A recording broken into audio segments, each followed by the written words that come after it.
Hi guys, this is AC Gamer back with another video. Now in today's video, as you guys can see, I am going to be talking about Tower of Fantasy. So Tower of Fantasy is getting released in a couple of days. Right now you can actually pre-download the game.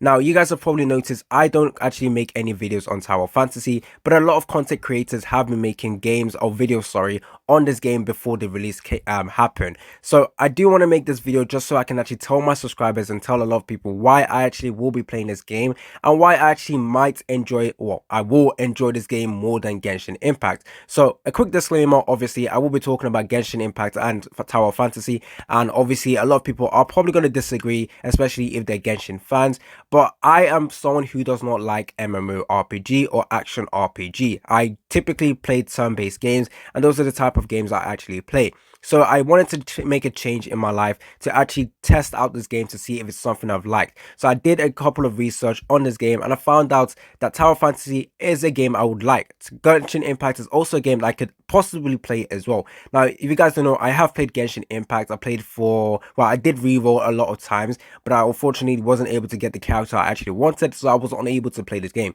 That's going to be very, very important because I am someone who, if I'm going to play an MMORPG or an action RPG game, I have to play as someone I like, as a character I actually want. So the fact that when I was rerolling for Genshin Impact, I couldn't play as the character I wanted, that absolutely killed it for me. So there was no way I was going to play the game.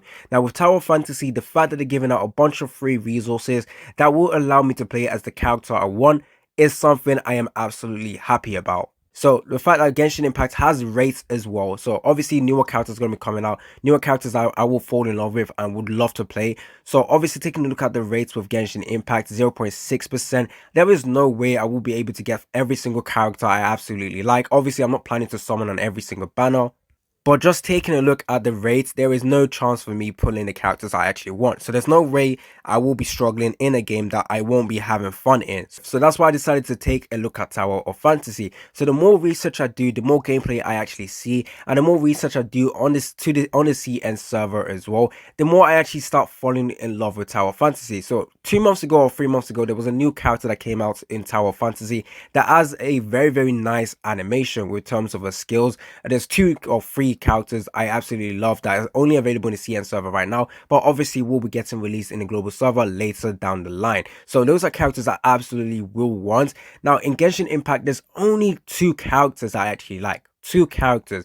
One of the characters I actually like in Genshin Impact is called Zhongli. I'm pretty sure I butchered the character's name. And the second one is Raiden, which was the lightning character that got released. And I did actually make a video on that character. But those are the only 2 characters in Genshin Impact I actually like. And obviously I was unable to actually get any of them, so I wasn't able to play Genshin Impact.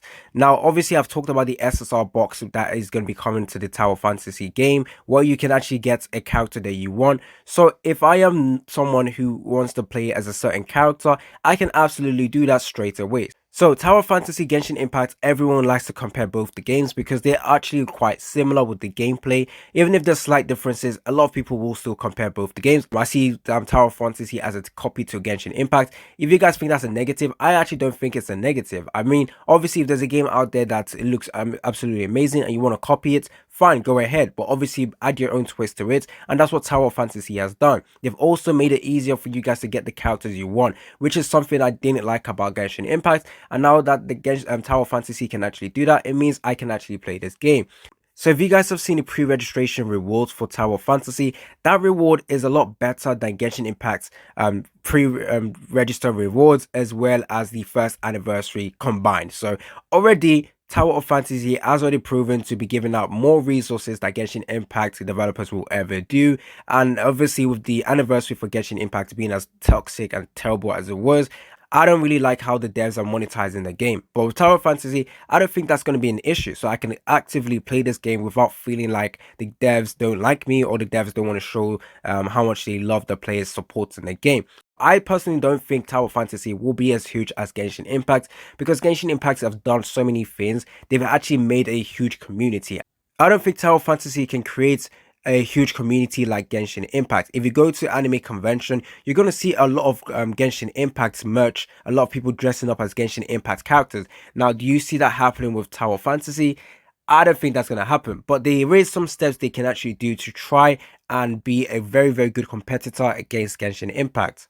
Obviously, the first one will be absolutely advertising the fuck out of your game. So you need to produce a lot of adverts for your game. So if Tower Fantasy devs can actually do that during the release and 2 months down the line as well, continue to produce adverts for the game, they can absolutely try to be a huge competitor against Genshin Impact. Now, Genshin Impact, even though it's been a year now since the game has come out, they are still producing adverts for the game. There's still multiple adverts you see, and that is absolutely insane. So if they want to actually compete, they can't stop with the ads. They need to be as toxic as Raid Shadow Legends, and that's another step they will need to do to actually well, I mean toxic, I mean with the ads, obviously not with how Raid Shadow Legends runs the game. But yeah, if they do make ads as much as Raid Shadow Legends, and even though 5 months down the line, 6 months down the line, they keep producing what's it called, ads for the game, absolutely the community will carry on growing. So yeah, there is definitely a space for two huge gacha games to be out.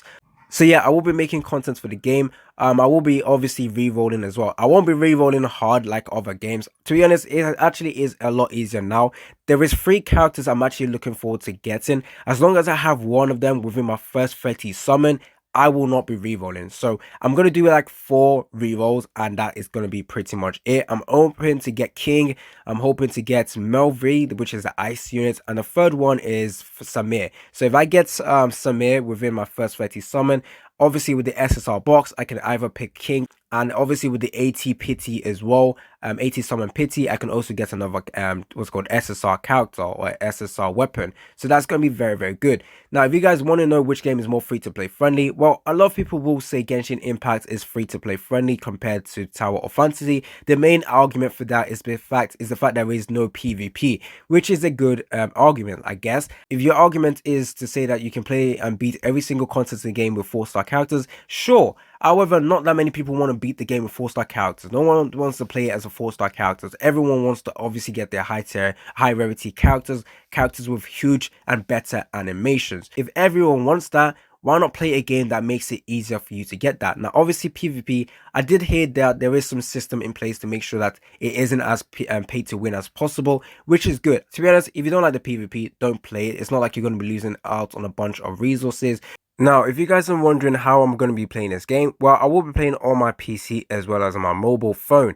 So initially, I will be playing it on my mobile phone because right now I am unable to actually play a game on my PC just because I am I've moved back home, so my PC setup is not good, and I don't feel comfortable playing right now. So I'm going to be playing on my mobile phone for the first initial 2 months, and then I'm going to be moving back to my place. Now, when I move back to my place, I'm going to have my desk, I'm going to have everything set up appropriately. So I will be playing on the PC, and it will be a lot more fun in my opinion. I can actually game for like 2 hours solid just playing Tower of Fantasy. So that's going to be absolutely insane. So tell me down in the comment section how you guys intend to play your game as well. Are you guys even going to be playing Tower of Fantasy? Are you guys going to stick with Genshin Impact? A lot of Genshin Impact players might actually hate this video because I technically kind of bashed the game. However, I do think Genshin Impact is a solid game. The world is absolutely huge. Everything is really, really animated well. However, I personally just like the characters a lot more in Tower of Fantasy, and I like the fact I can actually play as a character I want. It's a lot easier to play as a character I want. Now, because Tower of Fantasy is going to be my first initial test, taking a look at MMORPG to see if it's a type of genre, game genre I actually like,